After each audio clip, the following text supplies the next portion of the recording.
Hello दोस्तों, मैं हूं प्रतीक कुमार और आज एक बहुत ही सुंदर टॉपिक के साथ मैं आया हूं और उसके साथ एक बहुत ही बेहतरीन कहानी को लेकर आया हूं। तो आज का टॉपिक है लॉ ऑफ कर्मा, या हिंदी में ये भी कह सकते हैं कि कर्म के फल यही भोगना पड़ता है आपको। तो कहानी में होता ये है कि एक गरीब मछुआरा मछलियां पकड़ रहा था एक तालाब के किनारे, और उसने जस्ट ताजी ताजी ही मछली पकड़ी थी। तो उधर से एक अमीर आदमी गुजर रहा था और उसने देखा कि उस मछुआरे ने अभी भी मछली पकड़ी है, तो उससे जाकर उस गरीब मछुआरे से उस अमीर आदमी ने मछली को छीन लिया। और जैसे ही मछली छीना तो मछुआरे ने उससे विनती की कि प्लीज़ आप मत मेरे से मछली लीजिए, मैंने मेहनत की है, आप भी यहाँ से मछलियाँ निकाल लीजिए, मेरी मछली मत लीजिए।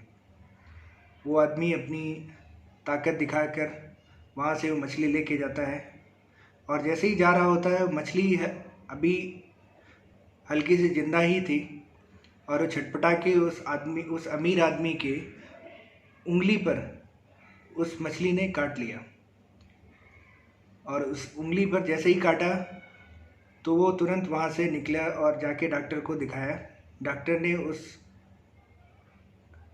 अमीर आदमी के उंगली पर बैंडेज कर दिया और बोला जाके 2 दिन बाद आप मेरे पास आइए, देखते हैं उसके हिसाब से घाव कैसा रहेगा और उसके हिसाब से फिर आगे का इलाज करेंगे। 2 दिन बाद वो अमीर आदमी जैसे ही डॉक्टर के पास आता है, देखता है कि घाव और भी ज़्यादा बढ़ गया है। अब डॉक्टर उस अमीर आदमी को सलाह देता है कि आपको ये उंगली आपको काटना पड़ेगा, अदरवाइज आपको हाथ आपको खोना पड़ जाएगा। मरता क्या नहीं करता। फाइनली डॉक्टर की सलाह मान जाता है और उसने अपनी उंगली कटा दिया। उंगली कटा देने के बाद डॉक्टर बोलते हैं कि आप 2 दिन बाद फिर से आइएगा, आपके घाव को फिर से चेक करना होगा और जैसा होगा उसके हिसाब से आगे का इलाज किया जाएगा। 2 दिन बाद फिर से वो डॉक्टर के पास अमीर आदमी आता है, और जैसे ही डॉक्टर को वो अपने घाव को दिखाता है, देखता है कि उंगली का घाव और ज़्यादा सड़ जाता है, और ज़्यादा बढ़ जाने की वजह से डॉक्टर बोलता है अभी आपको हाथ काटना पड़ेगा। डॉक्टर के सलाह के हिसाब से उसने अपना हाथ कटा दिया। इसके बाद डॉक्टर बोलते हैं कि आप 2 दिन बाद फिर आइए और आपके घाव को मुझे देखना होगा। 2 दिन बाद वो अमीर आदमी फिर से वहाँ डॉक्टर के पास पहुँचता है, और डॉक्टर जैसे ही उस घाव को देखते हैं कि घाव तो और ज़्यादा बढ़ गया है, और घाव ज़्यादा बढ़ने की वजह से अब उसका आधा हाथ काटना पड़ गया।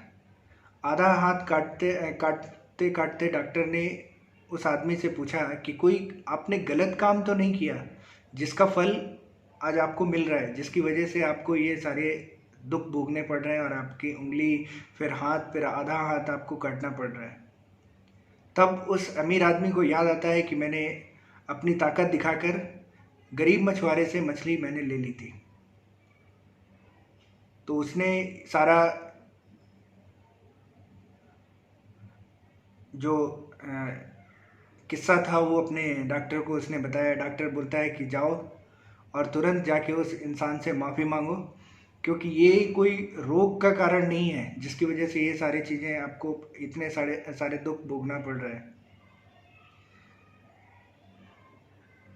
ये आपका कर्म का फल है जिसकी वजह से ये सारे दुख आपको भोगना पड़ रहा है। आप जाओ और उस मछुआरे से माफ़ी मांगो, और अगर वो माफ़ कर देता है तो आपको इस कष्ट से मुक्ति मिल जाएगी। वो आदमी वहाँ से भागा भागा जाता है और जाके देखता है, उस मछुआरे को ढूंढता है। ढूंढने के बाद उसके पैरों में गिर जाता है, और गिरने के बाद उस गरीब मछुआरे से विनती करता है कि हे मछुआरे, प्लीज़ मुझे माफ़ कर दो, मैंने आपसे आपकी मछली छीनी। आप कृपा करके इतना बता सकते हैं कि क्या आप कोई जादू टोना जानते हैं जिसकी वजह से ये मेरा हाल हुआ है? आपने ऐसा क्या किया जिसकी वजह से ऐसा हाल हुआ? मछुआरे ने सिंपल यही कहा कि महाराज, आप तो बड़े आदमी, आप तो ताकतवर आदमी हैं, मैं गरीब इंसान, मैं आपसे कभी लड़ नहीं सकता। मैंने सिंपल भगवान से प्रार्थना की है कि हे भगवान, जिसने आज मुझे अपनी ताकत दिखाई है और अपनी ताकत दिखाकर मेरे से मछली और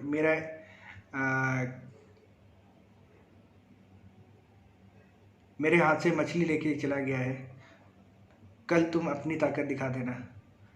तो ये सारे भगवान की ही वजह से हुआ है।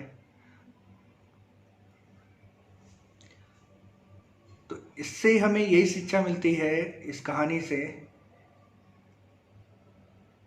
कि कभी भी किसी का हक नहीं मारना चाहिए या किसी को दुख नहीं देना चाहिए, किसी के दुख का कारण नहीं बनना चाहिए। क्योंकि और ख़ासकर जो आपसे छोटे हैं या आपसे बराबरी नहीं कर सकते हैं, उन लोगों का तो कतई भी दुख का कारण नहीं बनना चाहिए, क्योंकि वो लोग आपसे भिड़ेंगे नहीं, वो कभी भी आपको अनहित करेंगे नहीं।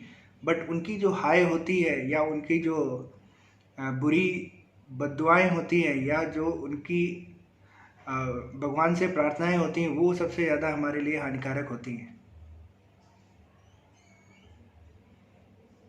और यही सारी बद्दुआएं हमारे कर्मों के फल हो जाते हैं और जो हमारे दुख के कारण होते हैं।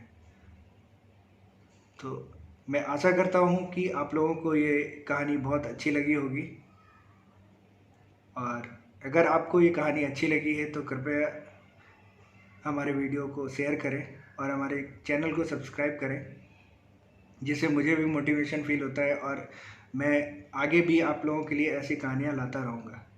धन्यवाद।